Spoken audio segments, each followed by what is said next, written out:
Hello there, very good afternoon and welcome to Lunchtime News on TV1 for the Newsfirst team. I'm Martin Satyanesan. Let's start off with a look at your headlines for this afternoon.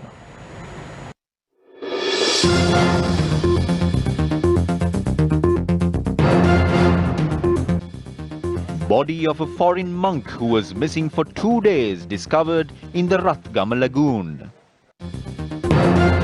Sri Lanka Navy celebrates their 70th anniversary. Committee report on Mahara Prison unrest to be tabled in Parliament today. Police reveal details on 10 racing bikes with fake number plates.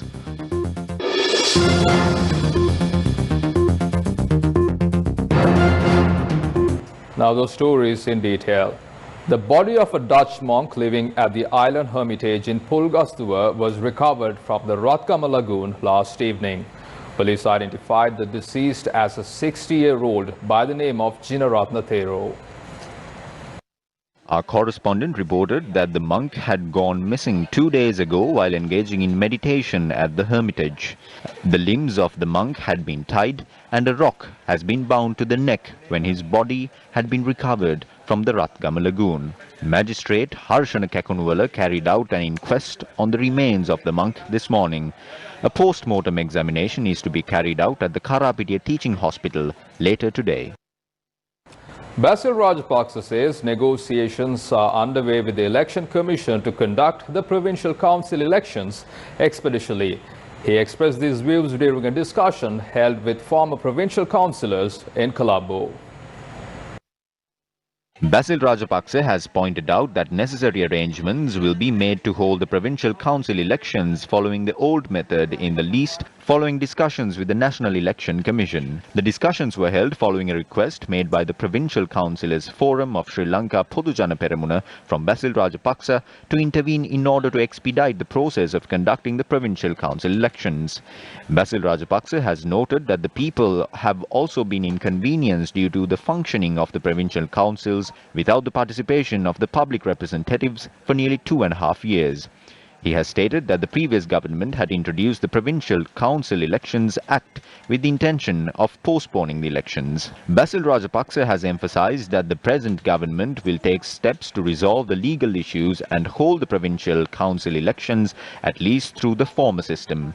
Minister of Public Services, Provincial Councils and Local Government Janaka Bandara Tennakon, who took part in the discussion, said his ministry is already preparing the necessary legal arrangements to hold the Provincial Council elections. Accordingly, the cabinet paper pertaining to the Provincial Council election will be submitted soon and the necessary legislation will be prepared and discussed with the National Election Commission, and a system will be prepared to hold the Provincial Council election according to the old system.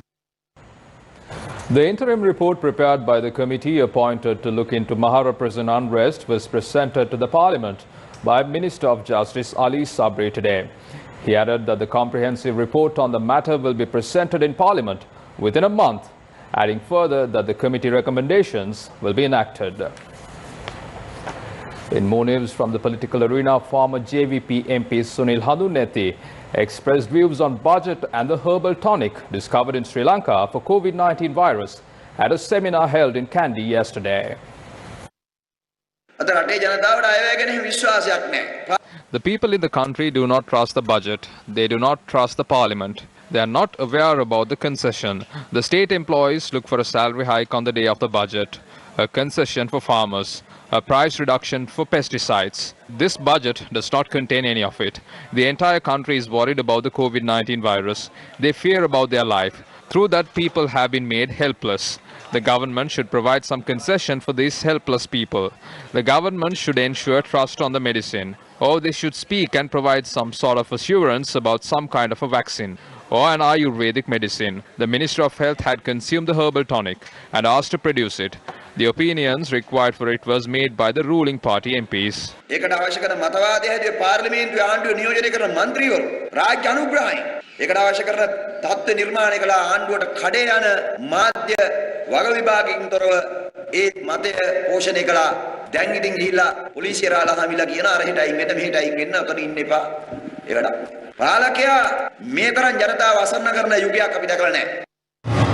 A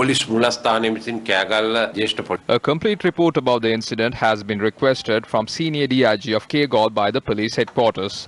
Based on the reports from police, first of all, several people have arrived at the location, and thereafter, unexpectedly, a large number of people have gathered and act without adhering to the quarantine rules.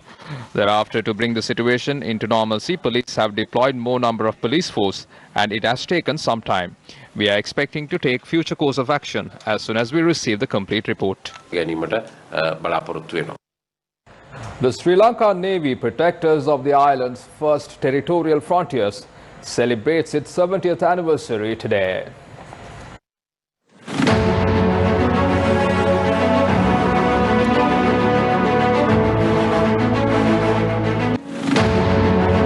Years after gaining independence from the British rule in 1950, the Navy Act was enacted and the Royal Ceylon Navy was formed. In 1972, with the introduction of the new constitution, the Royal Ceylon Navy was renamed as the Sri Lanka Navy.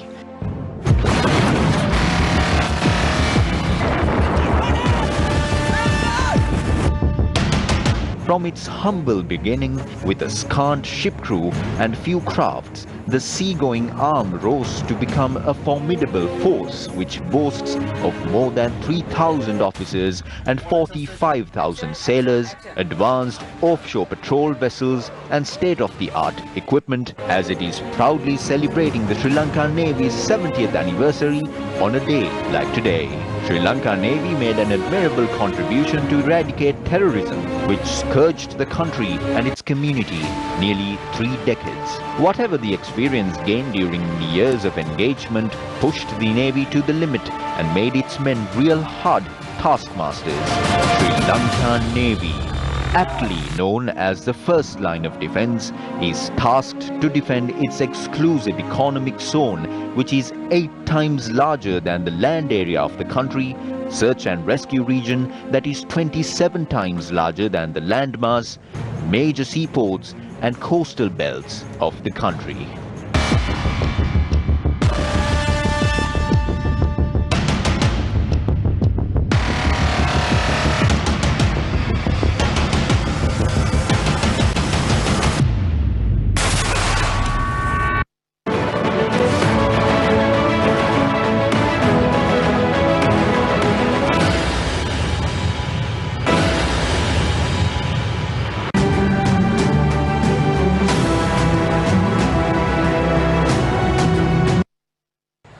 Minister of Ports and Shipping Rohita Begunawardena inspected a cement factory under construction at the Hambantota investment zone yesterday. Minister Begunawardena engaged in a discussion with the officials involved in the construction of the factory. State Minister D.V. Chanaka was also present. This cement factory is constructed mainly because of the Hambantota port. The required environment has been established. The outcome is what we are witnessing at present. We were backtracking for the past 5 years. We will have to develop this now.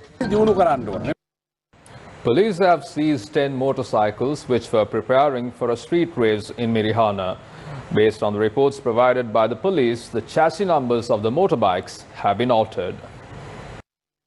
According to DIG Ajit Rohana, the 10 motorcycles are intended to be directed to the Government Analyst Department to obtain a report.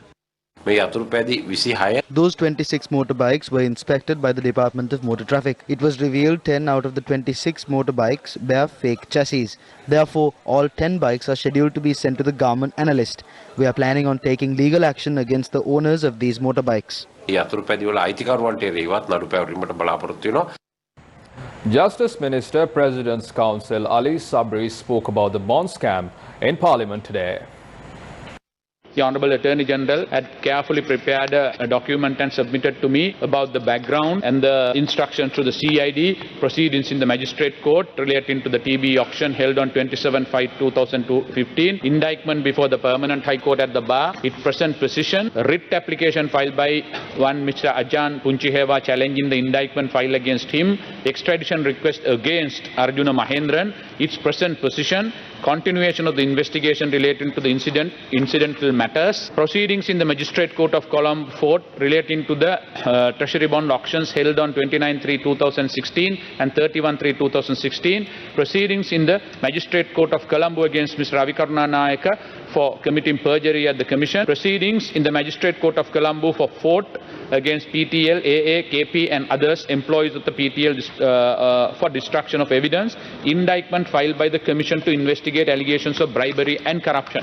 So there is a comprehensive report as to the present position relating to what is happening in respect to the central bank bond investigation. Singapore Attorney General has sought certain clarification from our Honorable Attorney General's Department regarding whether the kind of offence which we have charged here, the indicted, falls within the first schedule of the extradition treaty between us and them. So that is ongoing. So the Honorable Attorney General will continue to make representation. So we will not rest until the last person who is responsible for this being brought before the courts. Thank you very much.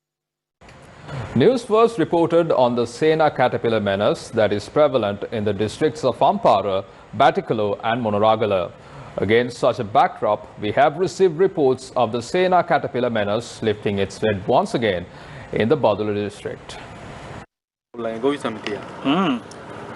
It is reported that the disease has spread to the villages of Havandana, Digiripudama, Budankote, Karamatiya and Kandapottava of the Kandakatiya Divisional Secretariat in the Badula district. Farmers lament that the Sena caterpillar has destroyed nearly 5,000 acres of their cultivation.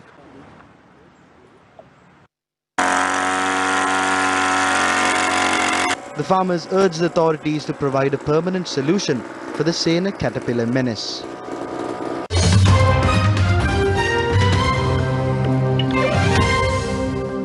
In your international news, US President-elect Joe Biden has set a goal of 100 million COVID-19 vaccinations in his first 100 days in office. Joe Biden said his first months in office would not end the outbreak and gave few details on roll-up strategy that he said he would change the course of COVID-19. Introducing his health team for when he takes office on 20th of January, he urged Americans to mask up for 100 days. Biden said, I quote, my first 100 days won't end the COVID-19 virus, unquote. He said that he cannot promise that, but they did not get into this mess quickly. US President-elect said, we are not going to get out of it quickly.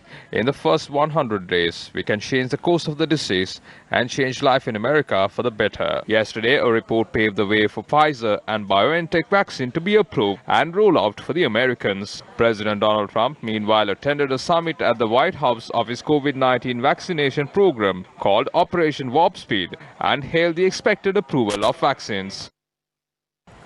According to foreign media, a helicopter has crashed in the French Alps, killing 5 of the 6 people on board.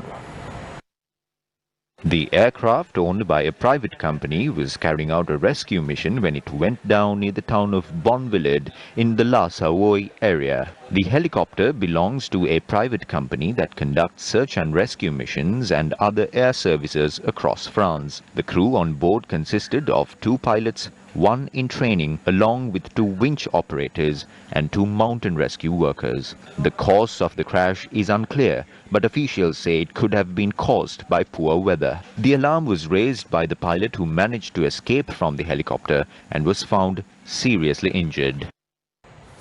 Amid the ongoing tensions between the two countries, Australia has accused China of undermining their free trade agreement over a series of actions by Beijing against Australian export goods. In his strongest comments yet, Australian Trade Minister Simon Birmingham said China had targeted a dozen Australian goods amid tensions between the countries. China has imposed sanctions or halts on Australian goods such as grain, wine and beef this year. This has caused alarm in Australia as China is its biggest trading partner. Trade Minister Simon Birmingham told foreign media that the country will continue to raise issues of apparent potential discriminatory actions targeted against Australia. China buys more than a third of Australia's exports and accounts for 27% of two-way trade. Beijing has accused Australia of unfriendly and hostile attitudes towards China amid a deteriorating political row.